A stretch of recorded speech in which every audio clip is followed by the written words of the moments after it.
अरे बोलू का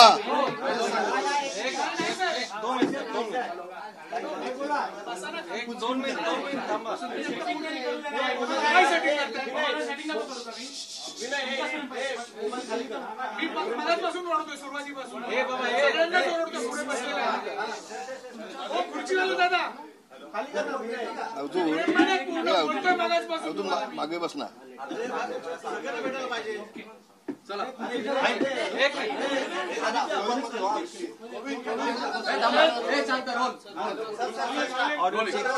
भाई तुम्ही सुरू करा. मला वाटतं अनिल परब हे अर्धवट वकील असावेत. आज त्यांनी पत्रकार परिषद घेऊन आपल्या अज्ञानाचं प्रदर्शन केलेलं आहे. मी जे दसरा मेळाव्यामध्ये बोललो त्यामध्ये मी डॉक्टरांचा उल्लेख केला होता की ते डॉक्टर बाळासाहेबांच्या वरती उपचार करत होते आणि त्या डॉक्टरांचं असं म्हणणं आहे. मग आता अनिल परब त्या डॉक्टरांच्या वरती देखील दाव टाकणार आहेत का पैशांसाठी? पण त्यांच्याकडे पैसे कमी पडले. आता ते पैसे मिळवण्यासाठी आणि गरिबांना वाटण्यासाठी त्या डॉक्टरांच्या वरती देखील अनिल परब करणार आहेत का दावा? आणि म्हणून मी आज एक निर्णय घेतला. कालपर्यंत मी थांबलो होतो. मी आज निर्णय घेतला या प्रकरणाबाबत शासनानं सीबीआयची चौकशी करावी म्हणून मी आता पत्र देणार आहे उद्या मुख्यमंत्र्यांना संभाव्य. बाळासाहेबांच्या बाबतीमध्ये 2 दिवस त्यांची बॉडी ठेवली होती का याबाबत मी स्वतः माननीय मुख्यमंत्र्यांना भेटून याची सीबीआय चौकशी लावा अशी मागणी मी लेखी आता करणार आहे.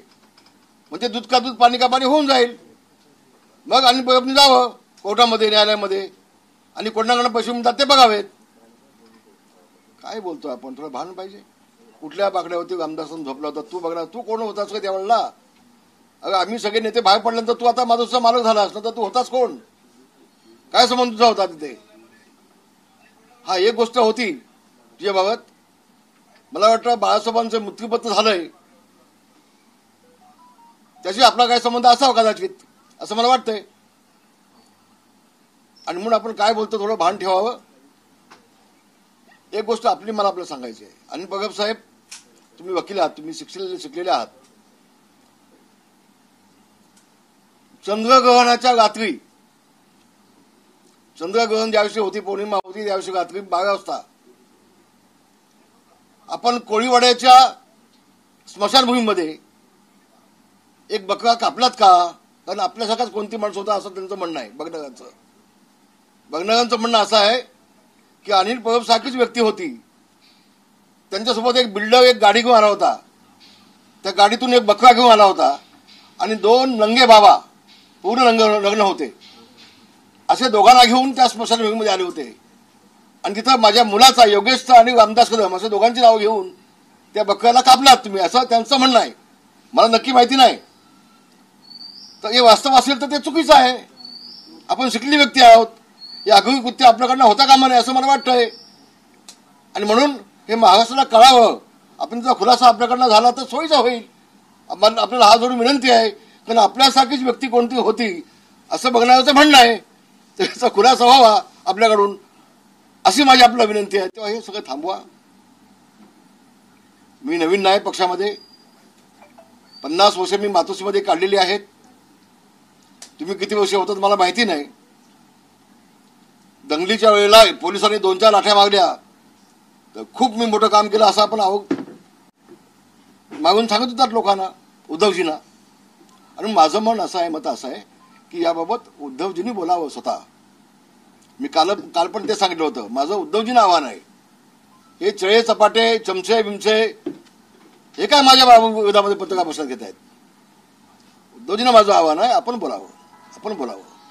नाही तर मला नाईलाजानं ह्या सगळ्या घटनेची चौकशी लावावी लागेल. बोला. त्यांनी तुमच्यावरती वैयक्तिक आरोप केला. 1993 साली तुमच्या पत्नीला जाळून घेण्याचा प्रयत्न केला की जाळण्याची नार्को टेस्ट करा असं ते म्हणतात. वैयक्तिकरित्या होय, माझी तयारी आहे. उद्याही माझी तयारी आहे. आणि जर त्यातनं सिद्ध झालं नाही तर तुम्हाला काय सजा द्यायची ते पण सांगा. माझी तयारी आहे बिलकुल. त्यावेळेला माझी पत्नी 2 स्टोव्ह होते. स्टोव्हवरती जेवण बनवत होती खेळला. स्टोव्हचा खालची जे साडी असते त्या साडीला आग लागली पहिल्यांदा आणि मग फडका उडाला आणि त्यावेळेला मी वाचवलं माझ्या पत्नीला. हे हात अजून आहे साक्षीदार. हे जळलेलं माझ्या हात आहेत. माझ्या पत्नीला मी वाचवले. 6 महिने माझी पत्नी जसलॉकमध्ये होती. 6 महिने मी ऍडमिट होतो तिथे. मी थांबलो होतो बाजूच्या कॉटमध्ये रूम घेऊन. तू आम्हाला काय सांगतोस रे? हे धंदे आमचे नाहीत. आणि आम्ही आज देखील संसार जीवाभावाने करतोय दोघे जण. तर अशा पद्धतीनं तू बदनाम बी केलेस ना, याच्यावरती मी आता दावा टाकेन. याच्यावरती मी पहिल्यांदा कोर्ट न्यायालयात जाईन. याच्यावरती मी 12 दावा टाकेन. 100% टाकेन. आता बोला. तुमच्यावरती आरोप केले, योगेश दादांवरती आरोप केले की आईच्या नावाने बार चालवणारे. बार नव्हता. हे खोटी अफवा देऊन आमची मारहाणी करायचा प्रयत्न आहे.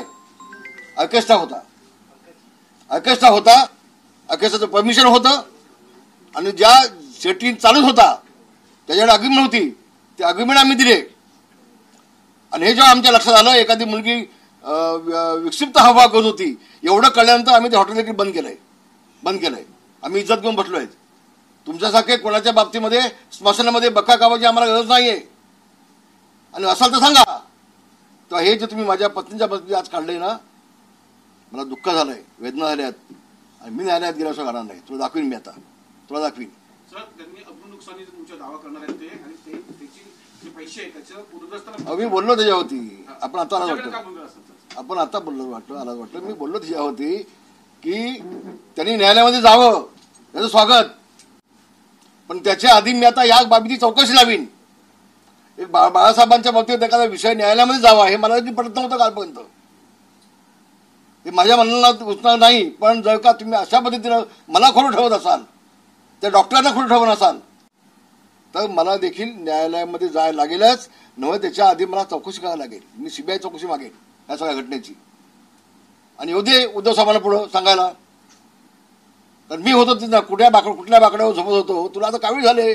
तुला दिसत कसं आहे बाबा? तुला दिसणार नाही आता. बोला. 14 दसरा मेळावे बाळासाहेब गेल्यानंतर झाले. रामदास कदमांना हे आत्ता का आठवलं? कारण महानगरपालिका निवडणुका येत आहेत म्हणून त्यांना हे आठवलं असं त्यांचं म्हणणं आहे. मग उद्धवजींनी सांगावं ना. बाळासाहेब असताना सगळ्या मेळाव्यामध्ये मला बोलायला दिलं. मग बाळासाहेब गेल्यानंतर एकाही मेळाव्यामध्ये मला बोलायला दिलं काय त्यांनी सांगावं. दाखवावं ना त्या हिंमत असेल तर. हे वास्तव आहे. इव्हन बाळासाहेब असताना मी कुठं बसायचो किती नंबरला. बाळासाहेब गेल्यानंतर मला किती नंबरला बसवायचे मग नाव लिहून ते खुचे होती.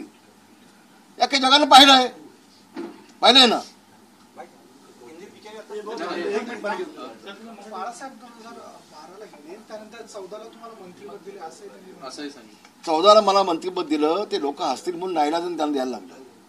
आणि कुठलं खातं दिलं मला? इन्व्हायरमेंट खातं. हे खातं कधी होतं का? कोणी बघितलं होतं का आतापर्यंत? इन्व्हायरमेंट खातं कोणी बघितलं होतं का आतापर्यंत? नव्हतं ना. काहीतरी मला द्यायला पाहिजे मंत्री म्हणून ते खातं मला दिलं. आणि हे खातं घ्या का बस.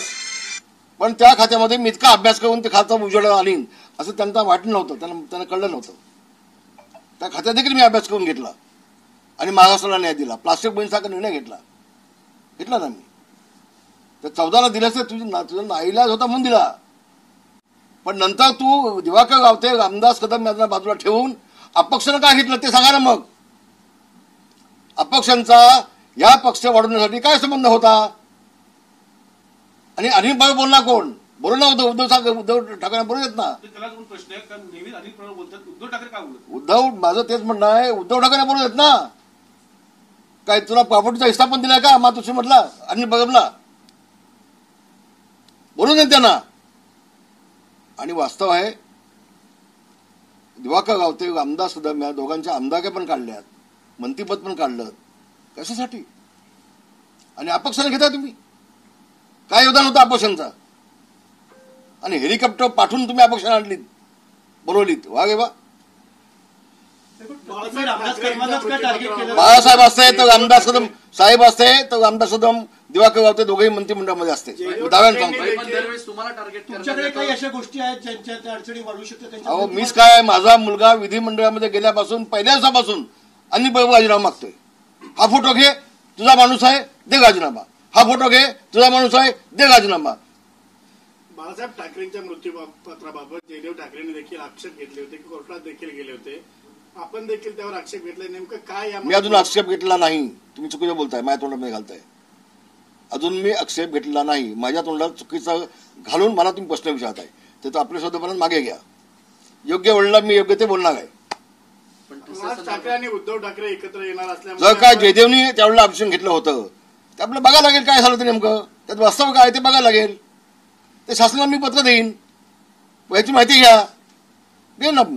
काय अडचण? राज ठाकरे आणि उद्धव ठाकरे एकत्र येणार असल्यामुळे निवडणुकीच्या पार्श्वभूमीवर बाळासाहेब ठाकरेंच्या मृत्यूपत्राबाबत किंवा 2 दिवस मृतदेह बाहेर ठेवला असं आपण म्हटलं. हा जो काय शिंदे गट बाहेर ठेवला नव्हता, बाहेर ठेवला नव्हता. शिंदे गटाचा सुकडा साफ होणार आहे की उद्धव ठाकरेचा मागासा झालाय, पूर्ण सुकडा साफ झालाय, काय शिल्लक नाही. आणि ज्या मराठी माणसाला 30 वर्षामध्ये मुंबईच्या बाहेर ज्या उद्धव ठाकरेंनी घालवलाय तो मराठी माणूस या उद्धव ठाकरेचा सुकडा साफ करण्याचा घाणार नाही. मी विश्वासाने बोलतोय. काय केलं मराठी माणसासाठी? ज्या शिवसेना प्रमुखांनी मराठी माणसाच्या न्यायकासाठी झगडणारी शिवसेना या घोषवाक्यांनी शिवसेनेला जन्म दिला. 30 वर्ष तुझ्या हातामध्ये महानगरपालिका होती. 30 वर्षामध्ये तू मराठी माणसासाठी काय केलं याचं मोठं उत्तर दे, आणि मग कोणाचा सुकडा साफ होणार कळेल. बोला. असे आरोप केलेत का एकनाथ शिंदेने जेव्हा बंड केला होता तेव्हा तुम्ही अनेक चॅनल फोटो दिले होते का उद्धव ठाकरेंची साथ मी कधीच सोडणार नाही, आणि आज मात्र एकनाथ शिंदे बरोबर. मी असं कधी बोललो नाही. मी त्यावेळेला ढसा घडलोय आणि उद्या महाराष्ट्राने पाहिलंय. हा चमचा बोलणार कोण आहे? हे बोलू नाही उद्धव ठाकरे ना, बोलू देत ना, बोलू देत ना. आणि म्हणून उद्याच्या सोमवारी मी स्वतः मुख्यमंत्र्यांना भेटेन. मी याबाबत सगळी चौकशी व्हावी, सीबीआयची चौकशी लावा, तेही पाहीन. आणि माझ्या पत्नीच्या बाबतीत जो बोलला आहे, मी आज आपल्याला सांगतोय, मी न्यायालयामध्ये जाणार. मी मानाने माझ्या महाराष्ट्रामध्ये केले. अजून माझी पत्नीच जाईल त्याच्या विरोधामध्ये, माझी पत्नीच जाईल. अरे तुम्ही कसले राजकारण आहे? असे महिलांचे, बायकांचे, कुणाच्या आणि कुणाच्या आईचा बदनामी करून तुम्ही राजकारण करायला लागलात. तो तुमच्या जिंदगानी होते. कसलं राजकारण करत आहे? तुम्हाला स्विस बँकेतले अकाउंट कसं ऑपरेट करायचं हे समजतं असं त्यांनी म्हटलेलं आहे. हाताचे ठसे घेऊन तिकडचे पैसे काढले जाऊ शकतात हे रामदास कदमांना कसं माहिती असं समजतं? अरे बाबा, ज्या वेळेला मी उद्धवजींना सांगितलं की साहेब आपण साहेबांच्या पायाचे ठसे घेऊन ठेवूया का, कारण त्यांचे पाय आमच्यासाठी दैवत आहेत, आम्हाला कामाला येतील. तर नाही आमदार भाई आपण हाताचे ठसे घेऊन ठेवलेत. उद्धवजी मला बोललेत. उद्धवजी मला याला काय माहिती आहे का? हा गदोळा आता पत्रकार परिषद घ्यायला लागला, याला काय माहिती आहे? आणि म्हणून मी काल म्हटलं की दोघांची टेस्ट व्हावी, टेस्ट व्हावी ना. त्यांचं तेच म्हणणं आहे, ते ठसे नव्हते, ते मोल्ड्स होते, आणि तेच मोल्ड्स वर्षावरती देखील होते, आणि स्टेडियम मध्ये देखील सारस स्टेडियम मध्ये देखील ठेवण्यात आले होते. कधी ठेवण्यात आली? मी नाही कधी पाहिले नव्हते. मी कधी पाहिले नाही. त्यांनी बघितलं असेल एकट्याने, आम्ही नाही. असं तर चांगलं आहे, मग चांगलं आहे ना. भाई त्यांच्याकडून असं देखील सांगण्यात आलं की मी विभाग प्रमुख होतो आणि माझ्याकडेच सगळी जबाबदारी होती. बाळासाहेब ठाकरे यांचं अगे सोड गे, तुझी कसली जबाबदारी होती? तिथं ज्यावेळेला त्यांचा निर्णय झाला 2 भावांचा की बाळासाहेबांना सकाळी घेऊन जायचं, हे मला कळलं तर मी जाऊन भांडलोय त्यांच्याकडे. तू काय सांगतो जबाबदारी होते असेल ना? हा ट्रक त्यांनी सजवला हे मला माहिती आहे. ट्रक त्यांनी सजवला हे मला 100% माहिती आहे. पण निर्णय मी बदलला. पण भाई अँब्युलन्सनी नेऊन शिवाजी पार्कला त्यांना अंत्यदर्शनासाठी ठेवायचं असं प्लॅनिंग होतं. आणि मी जे वास्तव आहे ते बोललोय. त्यानंतर मी उद्धवजींच्यावरती गेलो मातोश्री आतमध्ये. मी भांडलो त्यांच्याकडे, म्हटलं साहेब आमचे आहेत आणि आम्ही गपचूप ॲम्ब्युलन्समध्ये घेऊन जाऊन देणार नाही, आम्ही ट्रकमधून साहेबांना घेऊन जाऊ. मला म्हटलं ठीक आहे, तुम्हाला जे योग्य वाटतं तुम्ही करून घ्या. हे बोललेत उद्धवजी त्यावेळेला, बोललेत. तू असं विभाग प्रमुख ना, आज विभाग प्रमुख आहे. आज तू मातोश्रीचा मालकच झालायस. तेव्हा तू विभाग प्रमुख होतास, आज तू मातोश्रीचा मालक झालायस. तूच पत्रकार परिषद घेतोय. बरोबर ना, उद्धवजींना बोलू देत ना. कुठले मोल्ड आहेत, काय काढलेत मोल्ड, ते एकदा मला बघू दे, बघेन एकदा जाऊन. चांगलं असेल तर रामदास कदम स्वागत. बाकडा शोधतोय मी असं लवकर शोध, उशीर होईल ना आता शोधायला. अरे मातोश्रीमध्ये सोफे आहेत, ऑफिस आहे आतमध्ये, आतमध्ये सोफा आहेत, 2 सोफे आहेत समोर समोर आतमध्ये. एका मी काय नवीन माणूस आहे? नवीन माणूस आहे मी? पुन्हा सांगतोस तू? आता मी सोफ्याच्या ऐवजी बाकडा म्हणला असेल, पण आहेत ना सोफे आतमध्ये, आहेत ना. बाळासाहेबांची बॉडी 2 दिवस ठेवली असा आपण जो आरोप केला, यावरती उद्धव ठाकरेंना पत्रकारांनी मी पुन्हा एकदा सांगतोय, पुन्हा त्यावरती उद्धव ठाकरे असे म्हटलेत की मी नमक हराम आणि गद्दारांना उत्तर देत नाही. अरे आता गद्दारी बाळासाहेबांसोबत तूच केली असतील तर तू उत्तर काय देशील मग? बाळासाहेबांच्या मृतदेहासोबत जर तू गद्दारी केली असतील तर तू काय उत्तर देशील? आणि नमक हराम कोण आहे? तू किती मीठ आमच्याकडनं खाल्लंयस? उद्धव ठाकरेंनी किती नमक आमच्याकडनं खाल्लंय तो विसरला असेल. आम्ही नाही विसरलो, कारण आम्ही नमक देऊन दिलेलं आहे.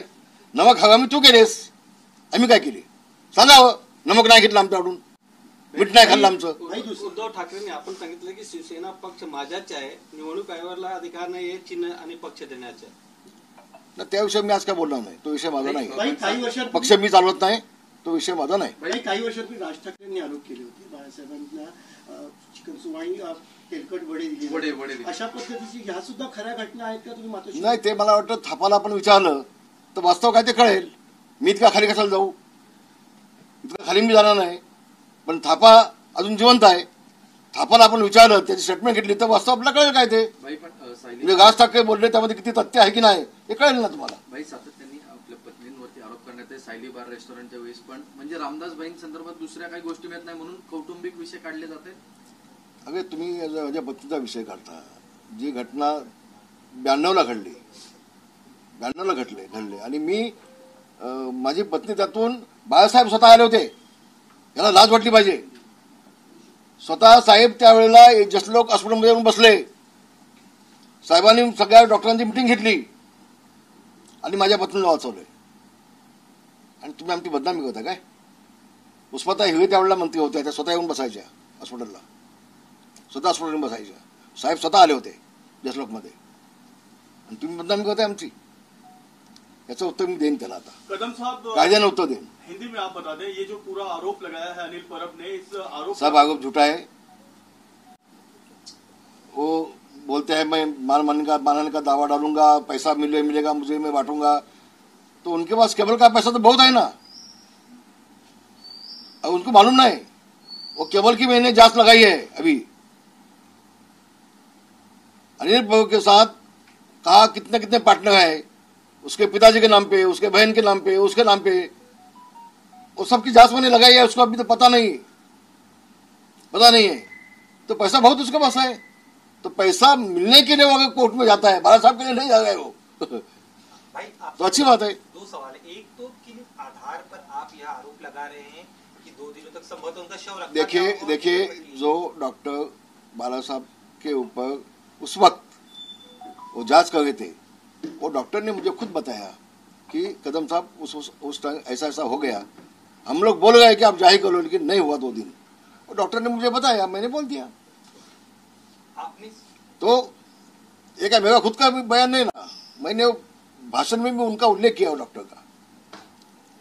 तो उन लोग डॉक्टर को पूछना चाहिए ऐसा क्यों बोला भाई, बोलना चाहिए, पूछना चाहिए.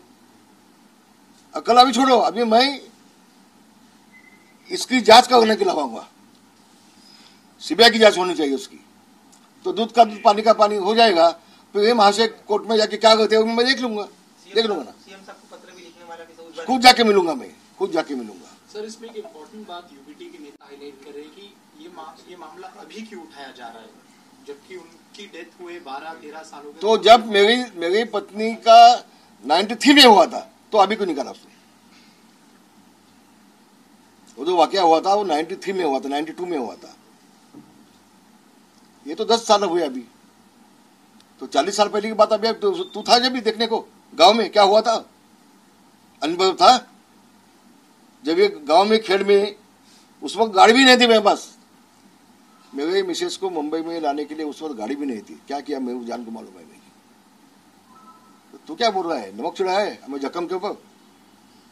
भाई आपने कहा है कि एक बलि का आरोप लगाया है परिवार पर, किस तरह बलि का वो एक बक्का दिया, मैं बोला ना, वो जो बोलने वाला था मेरे पास, वो बोला अनिल परब जैसा आदमी था। अभी देखेंगे,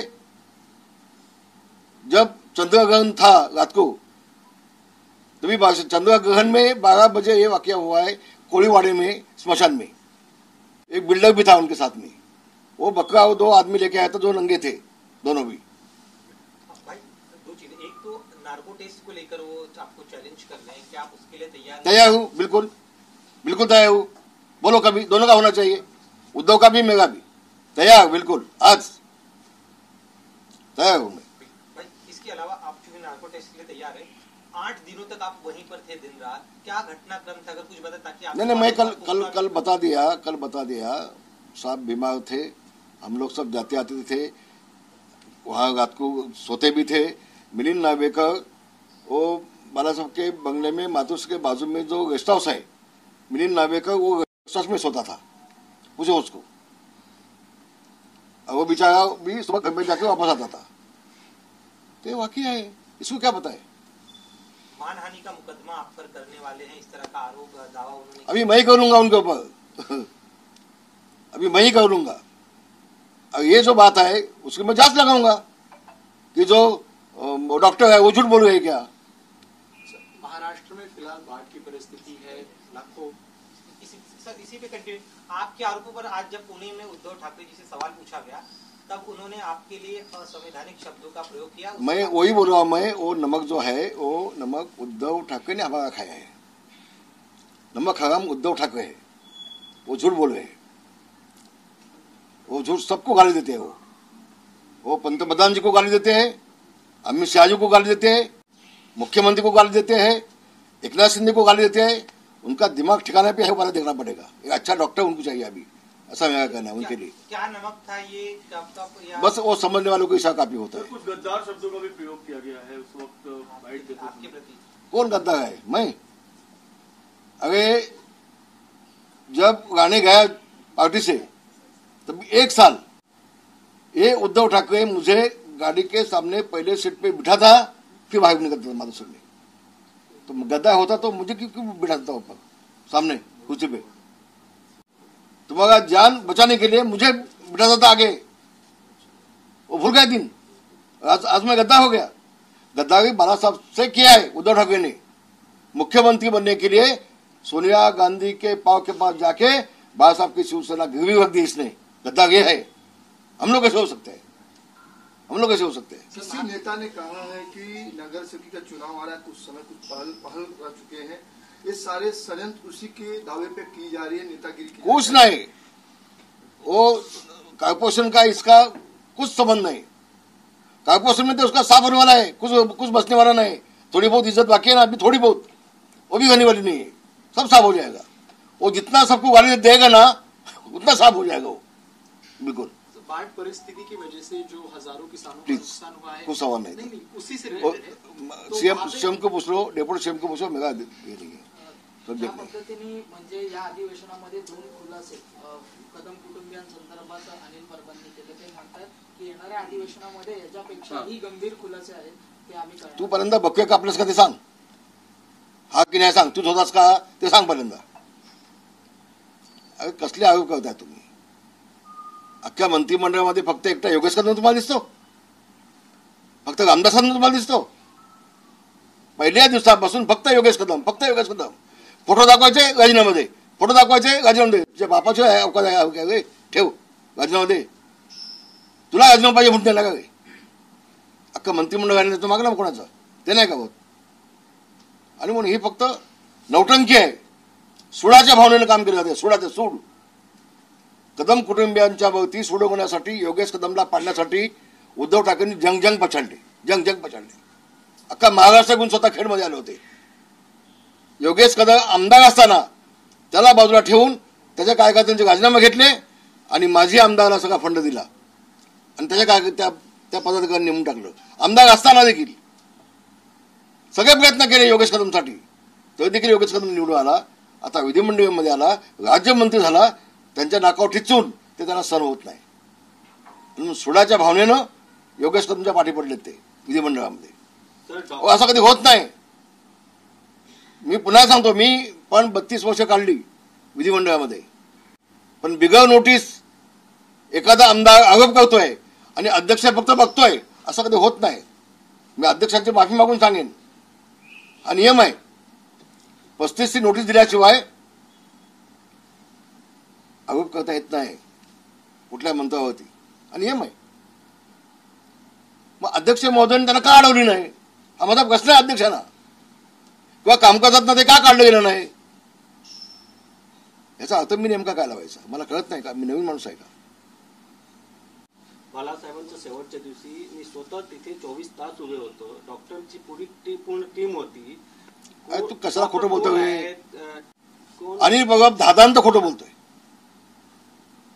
त्यांनी- शेवटच्या दिवशी कोण कोण डॉक्टर होते त्याची नाव सांगावी. चला तरी शेवटच्या दिवशी कोण कोण डॉक्टर होते त्याची नावं जाहीर करून टाकावी. चला, त्यांनी डॉक्टरचे नाव विचारले. डॉक्टरांची नावं त्यांनी सांगावी. तो होताच की नाही डॉक्टर सोबत, तो त्यांनी नाव सांगावी. भाई क्या इस संदर्भ में आपकी शिंदे जी से बातचीत हुई है, नहीं। उनका क्या कहना है? नहीं, आप नहीं उनके मंच पे उनके सामने आपने ये बात रखी थी? नहीं नहीं, बातचीत नहीं हुई, बातचीत नहीं हुई. ओके, धन्यवाद. सर उन्होंने एक सवाल ये भी कहा कि एकनाथ शिंदे जी क्यों चुप है, उनको बोलना चाहिए. रामदास कदम जी के इस आरोपों पर, बाला साहेब के आरोपों पर शिंदे जी क्यों चुप है, उनका ये भी कहना. उद्धव ठाकरे चुप क्यों है, उद्धव ठाकरे चुप क्यों है. मैंने तो ये कहा था कि वो डॉक्टर ने मुझे कहा कि ऐसी जी बात कदम साहब हुई, ये बात बोला मैं, ये बात बोला था. तो वो चुप क्यों है. उद्धव जी बोलना चाहिए ना, उद्धव ठाकरे मुख खोलना चाहिए ना. मराठी शब्द उद्धव ठाकरे त्यांचं म्हणणं असं की एकनाथ शिंदे त्याच्यावरती गप्प का आहेत, एकनाथ शिंदेला हा विषय मान्य आहे का. होय, मान्य आहे, मान्य आहे. मिटिंग झाल्यानंतर स्वतः एकनाथ शिंदे मला फोन केला होता, आणि मान्य नावाचा प्रश्न कुठे येतो, प्रश्न येतो कुठे. तेव्हा हा म्हणतो शेवटच्या क्षणापर्यंत मी डॉक्टर उत्सव मी होतो. कोण डॉक्टर होते सांग मला तू. गप्प काय ते. एकमेकांशी ते गप्प काढते असे एकमेकांशी ते बोलत नाही. मी नेता आहे पक्षाचा, मी एकनाथ शिंदे पक्षाचा ज्येष्ठ नेता आहे, मी सिनियर माणूस आहे. हे त्याला माहिती नाही, या चमच्याला कुठे माहिती आहे. हे आता आम्ही बाहेर पडल्यानंतर हे नेते झालेत आणि हे पुढारी झालेत. भाई आपण म्हटलात की तुम्ही जे सांगितलं की बाळासाहेबांची पार्थिव जे होतं ते 2 दिवस ठेवण्यात आलं होतं मृत्यू. मला पुन्हा तुम्ही माझे हा बोला. ते डॉक्टरांची नावं आपण सांगू शकाल. हो, मी भाषणामध्ये बोललोय. तुम्ही माझं भाषण नेमकं नीट ऐकून घ्या, मग तुम्हाला कळेल. तुमच्या पुतण्याने आत्महत्या केली फक्त- होती, असं त्यांचं तो एक त्यांनी कोणी? आरोप केला. तुमच्या पुतळ्याने काही वर्षांनी आत्महत्या केली, त्याची पण चौकशी करा, नार्को टेस्ट करा. त्या कुठल्या पुतण्याने आत्महत्या केली, असं आमच्या कुठल्या पुतण्याने आत्महत्या केलेली नाही आतापर्यंत. माझ्या कुठल्याही पुतण्याने आत्महत्या केली नाही. महाराष्ट्राला फसवतोय, आमची बदनामी करून चाललंय. वया उद्धव ठाकरेंचा स्वभाव आहे, स्वतः बोलायचं नाही, इतरांना पुढे पाठवायचं. आम्हाला माहिती आहे. तर कुठल्या पुतण्याने आत्महत्या केली तर सांग मला एकदा, नाव सांग, त्याचं नाव सांग ना. ते सगळ्याचं खोटं आणि चांगलं झालं तुम्ही मला बोललात. तर मी आता पत्रपरिषदेचे काढीन आणि या सगळ्या बाबी होती मी न्यायालयात जाईन. आज अनिल परब ने योगेश जी को भी कटघरे में खड़ा किया, बार के संदर्भ में उन्होंने सवाल उठाया, उस पर आपका मैं फिर से आपको बोल रहा हूं, मैं ये बार नहीं है, 35 साल से होटल है. और उसने लेडीज बार करके उसने विधिमंडल में कहा हमारी बदनाम की है. वो लेडीज बार नहीं है, नहीं, खाली ऑर्केस्ट्रा उसमें. और युवा हमने शरद शेट्टी नाम के सोसाइटी है उसको चलाने को दिया है, उससे एग्रीमेंट किए है, उसकी जिम्मेदारी है. तो जब मुझे पता चला कि एक उसमें एफआईआर में लिखा है एक कोई लड़की अलग तरह से हवा उसका था, हमने इमीडिएट उसको नोटिस दिया, होटल से उसको निकाल दिया, होटल को लॉक भी लगा दिया. हम लोग लेडीज बार के माध्यम से पैसा खाने वाले लोग नहीं है. भगवान ने हमें बहुत कुछ दिया है, बहुत कुछ दिया है. वो खाली हम लोग को बदनामी. कल भी उद्धव साहब ने भाषण किया दशा में, उसमें भी उसने यही लफ्ज निकाला कि मंत्री के माँ के नाम पे लेडीज बार है. नहीं है, गलत बोल रहे हैं उद्धव जी भी, झूठ बोल रहे हैं, हमारे बदनाम कर गए. उसका जवाब मैंने उसी वक्त दिया है, 3-4 टाइम पत्रकार परिषद लेके भी जवाब दिया है। लेकिन कैसा होता है, जो सोने वाला है ना उसको जगा कर सकते हैं, जो सोने का बहाना किया है उसको अपने जगा सकते हैं, वैसे उनकी बात है। भाई शेवटचा प्रश्न की त्यांची भाषा एवढी घसरली, भाडकाऊ वगैरे सारखी शब्द त्यांनी वापरलेले आहेत, अरे भाड दलाली पण वापरला. अशा पद्धतीची भाषा घसरली. म्हणजे भाड कुणी खाल्ली हे अख्ख्या महाराष्ट्राला माहिती आहे ना. भाडकाव कोण, आम्ही निष्ठाने काढली मातोश्रीमध्ये 50 वर्ष, 52 वर्ष, 53 वर्ष निष्ठाने मातोश्रीमध्ये काढली आम्ही. ज्यावेळेला तुमच्या जीवाला धोका होता त्यावेळेला गाडीच्या पुढच्या सीटवरती आमदार सदनाला बसून बाहेर पडत होतात, तेव्हा आमदार सदन चांगला होता का? तेव्हा चांगला होता का आमदार सदन? फक्त बाळासाहेब गेल्यानंतर एका नेत्याला कसं संपवायचा, ती भाड कोणाकडे खाल्ली होती? मग नेत्यांना संपवण्यासाठी तुम्ही नेत्यांना बाजूला ठेवून अपक्षाला मंत्री केलात, तर तुम्ही भाड खाल्ली होतीत? भाड खाल्ली होती अपक्षाकडनं? याचे उत्तर द्या ना महाराष्ट्राला. इतक्या खालच्या भाषेमध्ये मला बोलण्याची आवश्यकता नाही. पाहिलं तर महाराष्ट्राने चांगलं झालं, पण 2 गोष्टी त्यांनी ज्या बोलल्यात की माझ्या पत्नीच्या बाबतीत त्यांनी उल्लेख केला आणि माझ्या पुतण्याच्या बाबतीमध्ये, हे सगळं खोटं आहे. याचा मी धिक्कार करतोय, याचा निषेध करतोय आणि याच्या विरोधामध्ये मी न्यायालयात जाणार. बंद करा कॅमेरा. हे बंद करा.